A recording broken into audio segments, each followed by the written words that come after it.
This is Democracy Now! I'm Amy Goodman with Juan Gonzalez. We are breaking with convention.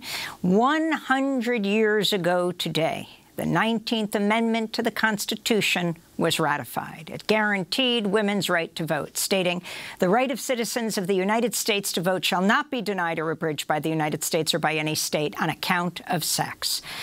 But the 19th Amendment was not implemented equally. Many states created laws to continue to deny women the vote, and African-American women were subjected to the same Jim Crow laws that had already been used to deny the vote to African-American men. For more on this and how the movement for women's suffrage was connected to the movement to abolish slavery, we're joined by historian Martha Jones, author of the forthcoming book, Vanguard, How Black Women Broke Barriers, Won the Vote, and Insisted on Equality for All. She recently wrote an op-ed in the New York Times headlined, "Tackling a Century-Old Mystery, Did My Grandmother Vote?" She's the Society of Black Alumni Presidential Professor and Professor of History at Johns Hopkins University. Professor, welcome back to Democracy Now! Did your grandmother vote? Tell us her story and how that fits into this day, the day of the 100th anniversary of the ratification. I was finishing Vanguard and I realized I didn't know my grandmother's story, and this sent me on a whole new quest. I looked for her in St. Louis, Missouri, where she lived in 1920, and Black women were coming to the polls in important numbers to combat the rise of residential segregation in that city, but I couldn't find her there. I followed her to Greensboro, North Carolina, where she and my grandfather began a college, Bennett College, for African-American women in 1926.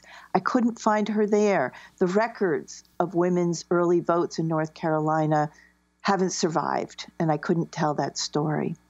But I followed her until the 1950s and 60s, where I see her alongside the young women at Bennett College, now part of the modern civil rights era, organizing and knocking on doors and getting Black Americans registered to vote as part of that civil rights revolution. As she put it in an interview in those years, it was thrilling. And it was thrilling for me to find her there, but it was a reminder that to look for African-American women and their history of the vote in 1920 is to miss the important chapter that begins in 1920 and doesn't culminate until the Voting Rights Act is adopted in 1965. And Professor Jones, you write in the book that Black women voting rights activists actually predated the famous white suffragists. Why did you title your book Vanguard? I titled my book Vanguard because as early as the first decades of the 19th century, Black women are developing a political philosophy, a critique of the United States. It is a view that says no racism, no sexism in American politics. For a very long time, African-American women are quite alone in carrying those principles forward, holding the bar high for this nation. I call them the vanguard because indeed they lead us to a 21st century in which I think it's fair to say that view, while it may not be held by all Americans, certainly has a place, an important place on our political agenda.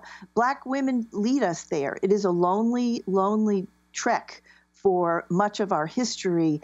But here in the 21st century, when we say no racism and no sexism in politics, it sounds very presentist, but it turns out it's a very old set of ideas. And in the last minute and a half we have, Martha Jones, can you tell us some of the early Black suffragists, long before the Seneca Falls Convention of 1848, and how they ultimately led toward the 19th Amendment, who were often erased from that history that we learn?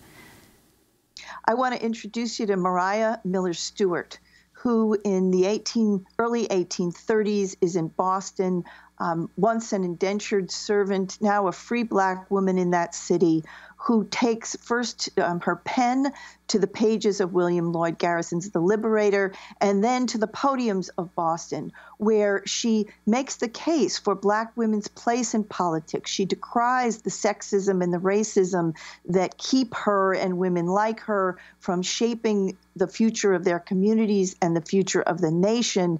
Mariah Stewart is the very first American woman to speak from a podium about politics. We don't remember her For too long, she was eclipsed by the women of Seneca Falls, but I'm very pleased in this anniversary year to reintroduce her to American audiences. And Septima Clark in this last 30 seconds. Absolutely, right? The women of the courageous women who put their bodies, their lives, their families and communities on the line in the modern civil rights era. We would not be in this moment today without that extraordinary vision, but also that extraordinary risk-taking. The violence was persistent, and the courage was phenomenal. Martha Jones, we want to thank you so much for being with us. There is so much more to talk about, but August 26th is the actual congressional certification, the 100th anniversary of the Congress certifying the 19th Amendment. And we'll continue the conversation then. Martha Jones, author of the forthcoming book, Vanguard, How Black Women Broke Barriers, Won the Vote, and Insisted on Equality for All.